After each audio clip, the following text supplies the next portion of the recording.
حیدرآباد میں گیس کی شدید قلت، آٹو ڈرائیورز کا پروٹیسٹ، سڑکوں پر ٹریفک جام۔ تلنگانہ کے دارالحکومت شہر حیدرآباد سے ایک اہم خبر سامنے آ رہی ہے، جہاں گیس کی شدید قلت نے آٹو ڈرائیورز کو مشکلات میں ڈال دیا۔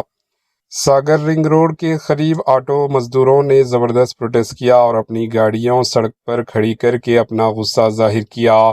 آٹو ڈرائیورز کا کہنا ہے کہ وہ گھنٹوں تک گیس اسٹیشنز پر انتظار کرتے ہیں، لیکن اس کے باوجود انہیں گیس نہیں مل رہی۔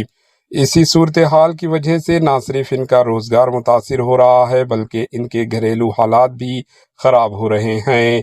پروٹیسٹ کے دوران آٹو ڈرائیورز نے ہائی وے پر آٹوز کو آڑے کھڑا کر دیا، جس کے باعث شدید ٹریفک جام دیکھنے میں آیا۔